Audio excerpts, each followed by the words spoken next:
Radio J. Réponse sans tabou, Rafi Marciano. Radio J. Bonjour à tous les auditeurs et bienvenue à tous ceux qui nous rejoignent aujourd'hui sur Radio J. Depuis ce funeste 7 octobre, l'actualité s'accélère. Nous avons assisté à la libération de 50 otages dans la torture psychologique pour les familles, le prolongement de la trêve. Nous sommes tous en France face à une nouvelle solitude des Juifs de France. Laurent Azoulay, bonjour. Bonjour. Alors, je voudrais rappeler pour les auditeurs que vous êtes le fondateur et président du Cercle Léon Blum. Vous êtes membre du PS, du Parti Socialiste depuis 1974. Vous démissionnez en avril 2022 après l'accord avec LFI. Alors, Laurent Azoulay, tout d'abord, avant de rentrer dans l'actualité en France et en Israël, pour qui se bat Israël, selon vous? D'abord, Israël se bat pour Israël. Israël, c'est un petit pays. Ce sont 2 départements français situés dans un océan d'hostilité. Et même si depuis quelques années, notamment grâce aux accords d'Abraham, mais pas que, on a assisté, et heureusement, à une réinstallation et à une modification de la situation géopolitique au Proche-Orient, il n'empêche, et malheureusement, l'actualité le démontre, l'océan d'hostilité existe et c'est même renforcé. On pourra peut-être sans doute après examiner les raisons pour lesquelles tout ça s'est passé, mais avant tout, Israël se bat pour la sauvegarde des siens, et d'une certaine façon, parce que c'est aussi l'histoire de la création de l'État d'Israël et notamment du sionisme, Israël est aussi quelque part dans le monde l'arche de Noé des Juifs du monde entier, quoi. Et rien que ça, c'est un vrai et beau débat. Elle n'est pas protectrice de la civilisation occidentale? C'est un autre débat, parce que c'est à la fois une réalité, puisqu'elle est confrontée localement à une situation de confrontation avec un monde qui n'est pas le sien. Les Israéliens et les Juifs qui se sont installés en Israël sont évidemment, pour la plupart d'entre eux, issus de la culture occidentale et donc est confrontés au quotidien avec un monde qui est, lui, très oriental. Mais d'une certaine façon, en Israël aujourd'hui, beaucoup de gens sont eux-mêmes issus du monde oriental. Donc, à la limite, les télescopages, au gré des années, auraient dû s'estomper. Et on se rend compte aujourd'hui que ce n'est pas forcément monde occidental contre monde oriental, c'est liberté contre infamie. Et c'est peut-être ça qu'il faut débattre aujourd'hui. Alors, on va rentrer dans la dentelle, Laurent Azoulay, si vous le permettez. Alors, regarde, après l'attitude à la manifestation du 9 novembre dernier, comment, Laurent Azoulay, vous comprenez l'attitude très controversée du chef de l'État face à Israël, à travers ses prises de position contradictoires? Les frappes israéliennes, avait-il dit à l'époque, n'ont ni raison, ni légitimité. Est-ce que la stratégie de l'échec de l'Élysée vous apparaît comme une stratégie déjà de l'échec terminé? C'est très compliqué parce que chaque jour qui passe contredit ce qui a été dit la veille. Donc il faut être très prudent. On n'arrive pas à suivre. C'est très prudent et qui mieux que nous sait que aujourd'hui, ce que nous disons aujourd'hui peut être contredit demain. Donc il faut être prudent. Le président de la République n'est pas aujourd'hui le garant de la politique de l'État d'Israël. Il est le garant de la politique de la France. Et donc, il doit en permanence osciller entre la défense des intérêts de la nation, la défense des intérêts moraux, la défense de la vie républicaine, de la quiétude républicaine, et par ailleurs la gestion d'une situation locale. Mais il dit qu'il est garant de l'unité de la France, et il était absent à la manifestation. Peut-être aussi pour ça. Quel est votre regard là-dessus? Peut-être aussi pour ça. Je vais vous dire, moi, ma conviction, et pour ne rien vous cacher, je peux tout vous dire, puisque j'ai échangé avec lui sur ce sujet-là, par téléphone, sa présence permanente à la manifestation, je peux comprendre que ça soit une interrogation.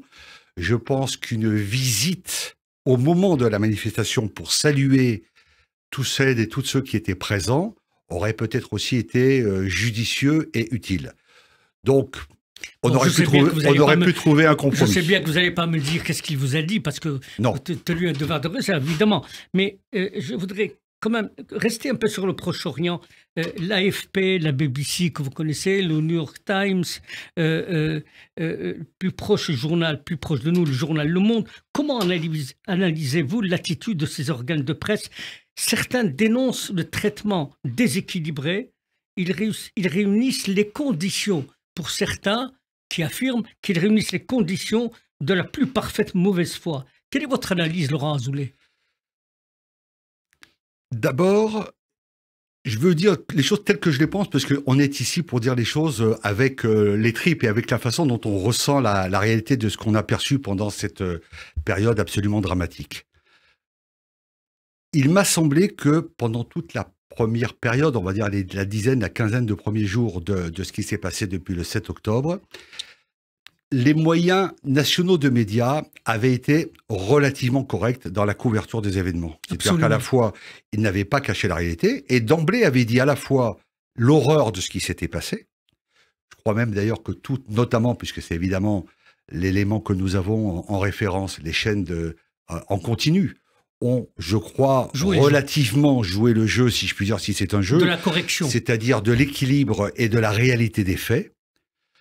Mais on savait, enfin on le savait tous, nous on connaît ça depuis des années, on savait bien qu'à un moment donné, lorsque le choc des premières images allait passer, automatiquement le choc des secondes images, c'est-à-dire celle de la réaction d'Israël à ce qui s'est passé, allait immanquablement percuter l'opinion publique.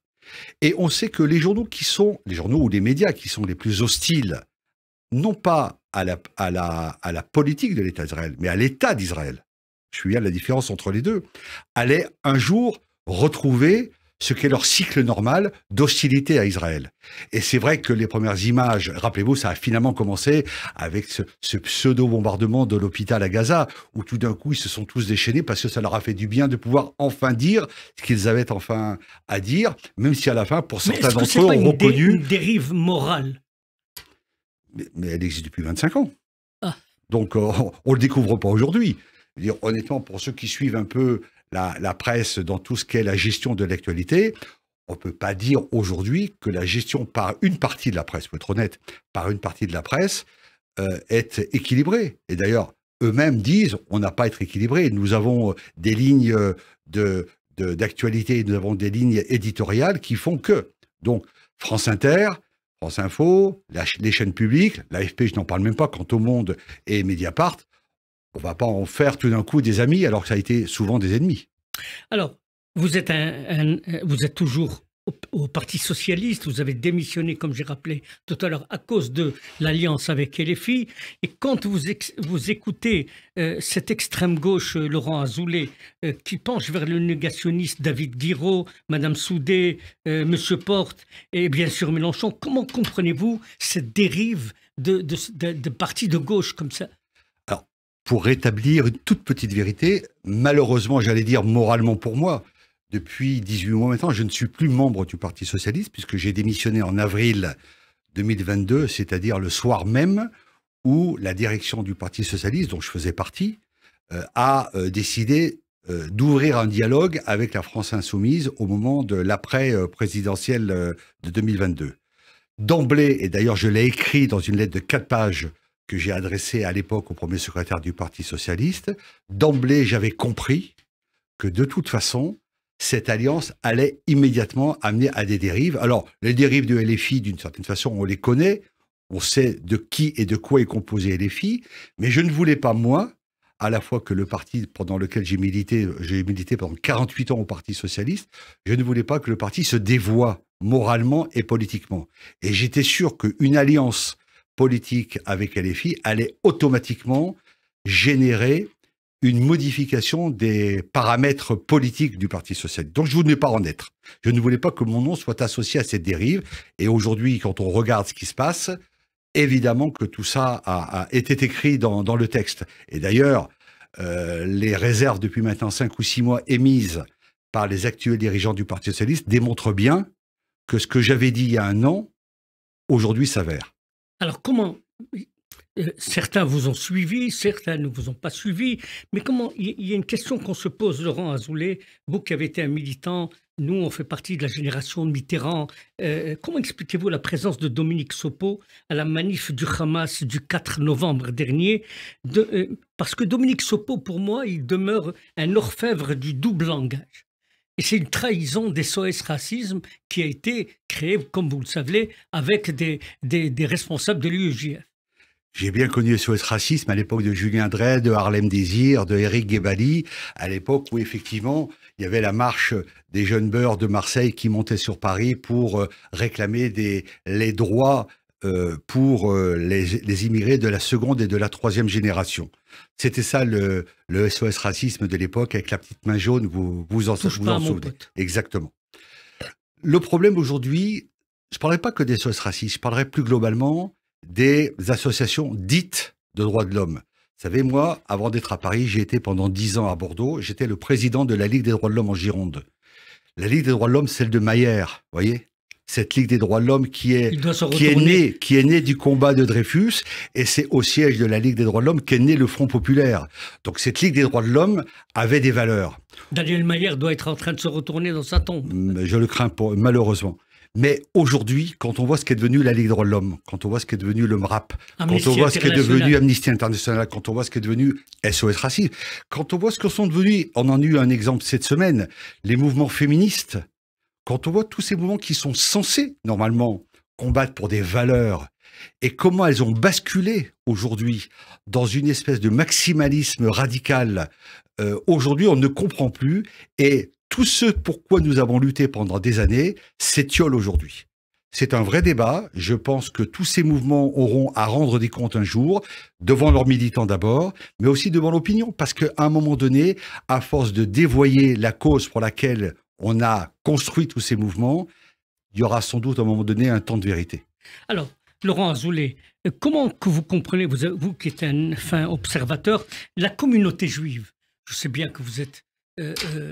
Comment jugez-vous les prises de position des différents représentants du judaïsme français face à cette situation et à la crise au Proche-Orient? Est-ce qu'ils ont été courageux? C'est compliqué. D'abord, la communauté juive, moi, honnêtement, j'ai jamais trop su ce que c'était.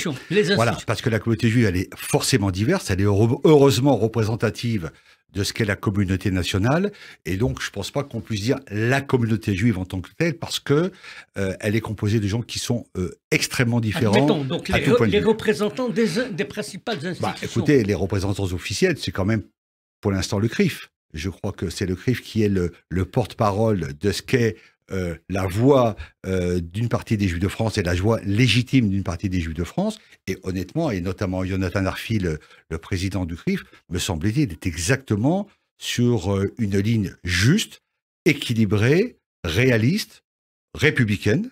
Courageux. Je pense.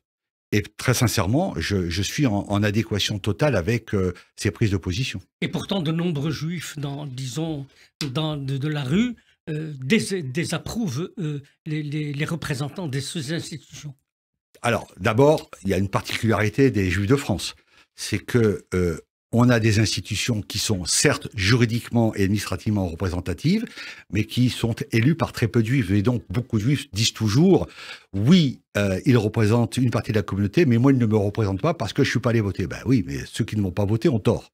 Donc déjà, quand on a la chance d'avoir des organisations représentatives, il faut apporter sa marque à ce que sont ces organisations représentatives. Mais la communauté juive, encore une fois, elle est diverse politiquement, sociologiquement, éthiquement, et donc qu'elle est, y compris sur les positions qui sont prises par les représentants des institutions, ça ne me choque pas. Non, mais même les Juifs de France ont donné un exemple de dignité. On n'a jamais vu dans une manifestation pour soutien à Israël de brûler des voitures ou de saccager des magasins. Il y a une dignité, il y a une respectabilité de la République de la part d'une écrasante majorité des Juifs de France. Comme beaucoup de Français, j'étais présent évidemment à la manifestation. Et au-delà de ce que vous avez noté, c'est-à-dire le calme, la sérénité et le côté républicain du défilé qui a présidé à cette manifestation, moi, il y a une chose qui m'a particulièrement... Il y a deux choses qui m'ont marqué. La première, c'est que sur le parcours, probablement vous l'avez remarqué, aucun commerce n'était fermé. Le simple fait qu'aucun commerce était fermé, ça voulait dire d'emblée, intuitivement, que les gens n'avaient pas peur de débordements lors de cette manifestation. En soi, c'est déjà un signe. Deuxièmement, l'autre chose qui m'a beaucoup marqué, c'est que, pour des raisons de sécurité, et c'est normal, il y avait beaucoup de policiers sur le long du parcours. Et tout le long du parcours, les policiers qui étaient dans les rues adjacentes étaient avec des bérets. Ils n'étaient pas avec des casques, ils n'avaient pas de bouclier. Et bien souvent, et je l'ai vu et je l'ai entendu, bien souvent des manifestants allaient vers les policiers, les remerciaient de leur présence. Et applaudissaient. Et applaudissaient. Et j'ai entendu à plusieurs reprises des policiers qui disaient, mais on n'a pas l'habitude. Donc vous voyez, voilà, je pense que tout ça est assez significatif de ce que nous sommes. Alors, donc, mais à cette manifestation, on ne va pas s'attarder, mais comment vous expliquez l'attitude de la Grande Mosquée de Paris? Je ne l'explique pas. Je la constate. D'ailleurs, on voit bien qu'eux-mêmes ont des débats entre eux. En fait, quand on essaie d'avoir un petit peu de recul par rapport à ce qui s'est passé, entre d'un côté une position assez sévère et de l'autre côté le rattrapage qui a été organisé par le recteur de la Mosquée de Paris. En fait, on est dans cette ambiguïté qui consiste à, pour une partie de la communauté musulmane, à être probablement, et je le dis parce que je le pense sincèrement, probablement en adéquation avec ce que nous ressentons et probablement solidaire de la communauté juive dans ce qui s'est passé, mais avec une autre problématique, c'est qu'elle a du mal à l'exprimer parce qu'elle pense, à tort ou à raison, ça c'est à eux d'apprécier, que dans une partie des membres de la communauté, et notamment dans certaines banlieues, probablement des gens ne comprendraient pas un lien trop proche entre la communauté musulmane et la communauté juive. En plus, vous le savez, c'est pas à vous que je vais le dire, les représentants de la Mosquée de Paris, c'est un peu compliqué parce qu'ils sont divers. Ils sont divers. Ils sont pas tout à fait indépendants. Voilà. Et donc, à la fois, je pense qu'il y a une vraie volonté de la Mosquée de Paris de manifester une solidarité. Tout ça dans un cadre contraint parce qu'il y a des contraintes extérieures qui pèsent. D'ailleurs, le lendemain, quand le président de la République a reçu les cultes, ça s'est très mal placé. Tout est dit. Voilà, donc ce que je voudrais, c'est qu'on revienne, Laurent Azoulay, sur une idée. Comment expliquez-vous le drame des universités américaines, ce wokisme, le wokisme, pour rappeler aux auditeurs, qui mène une guerre permanente contre l'universel, contre l'humanisme. C'est ceux qui décident de réécrire l'histoire au regard de ce que les populations indigènes ont enduré. Il est hors de question pour eux de s'émouvoir de la situation des Juifs. C'est ça le wokisme? En partie. Que ce soit aux États-Unis comme en France, parce que d'une certaine façon, ce mouvement touche aussi un tout petit peu en partie les universités françaises. D'abord, j'ai regardé ça avec beaucoup d'intérêt parce que ça mérite quand même une vraie réflexion et un recul sur tous ces sujets. D'abord, il faut faire la différence entre ce que sont les universités et l'activisme de certains mouvements. Ce n'est pas parce qu'une minorité est active qu'elle emporte l'adhésion de tous ces mouvements. Je vois, à Nanterre, c'est exactement la même chose. Vous avez des gens qui sont des agitateurs politiques presque professionnels, et donc qui manient à la fois les médias, qui manient les réseaux sociaux, et qui veulent emporter le mouvement, mais à la fin, ça n'emporte pas l'université. Ça fait le buzz, ça fait quelques titres de médias, mais vous n'avez pas vu quand même un mouvement universitaire de masse se lever en faveur notamment du Hamas. Laurent Azoulay, où sont passés nos amis du Parti socialiste? Mais le problème, c'est le silence. Le problème, c'est que, pour en revenir à ce que vous disiez sur le wokisme, c'est que vous avez toute une frange de ces mouvements qui, au départ, étaient des mouvements sociétaux qui avaient un sens, parce que c'est vrai qu'à un moment donné, il y avait sans doute un sens à défendre des combats contre la colonisation, contre l'exclusion d'un certain nombre de catégories sociales. Tout ça avait du sens.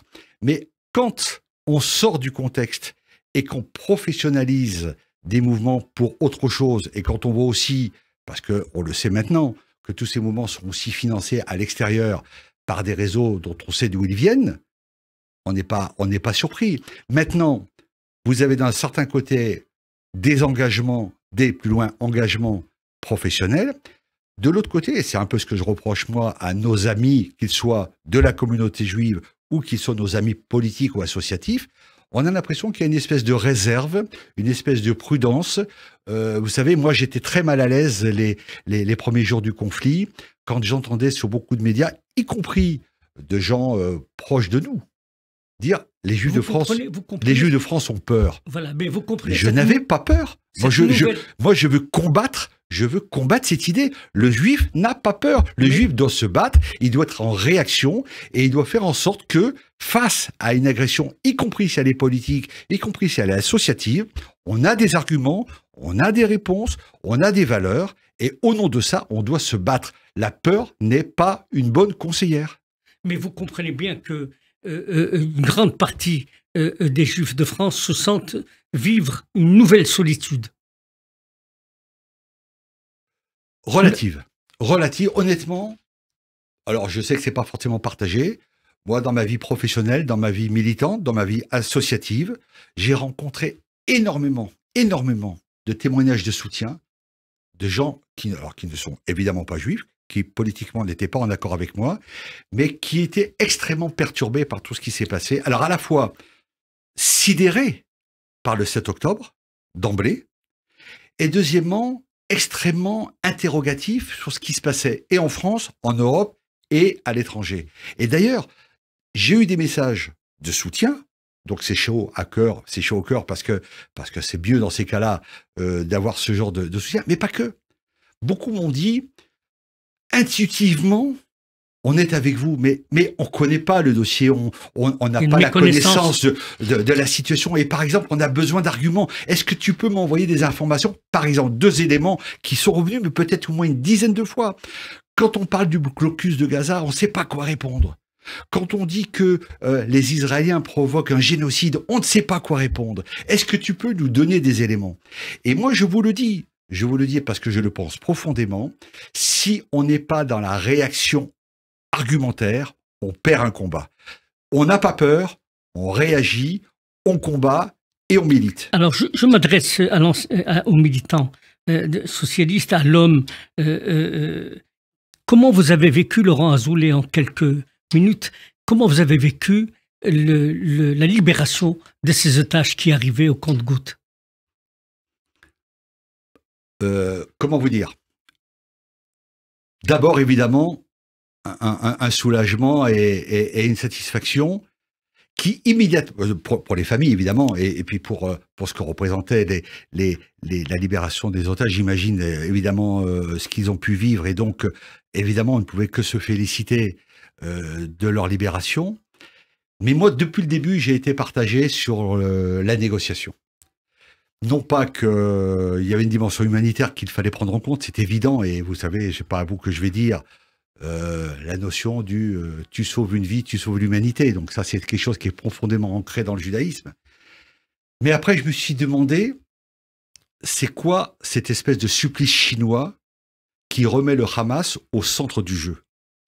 Il y a eu, pendant des semaines, une espèce de volonté d'éradication, et tout d'un coup, on revient en arrière. Alors, évidemment, il fallait sauver des vies.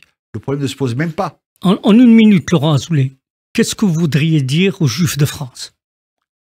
Se battre, être actif, participer le plus possible à tout ce qui fait que nous avons des choses à dire, rencontrer les gens, parce qu'on se rend compte que beaucoup de gens ne connaissent pas, et si on veut faire en sorte que ce qui s'est passé au Proche-Orient et ce qui se passe en France soit compris, on doit nous l'analyser et on doit aller à la rencontre des gens. Merci Laurent Azoulay, merci d'avoir accepté notre invitation, et on se retrouvera dans une nouvelle émission. On parlera là de demain au Proche-Orient. Laurent Azoulay, merci. À très bientôt, à la semaine prochaine. Merci.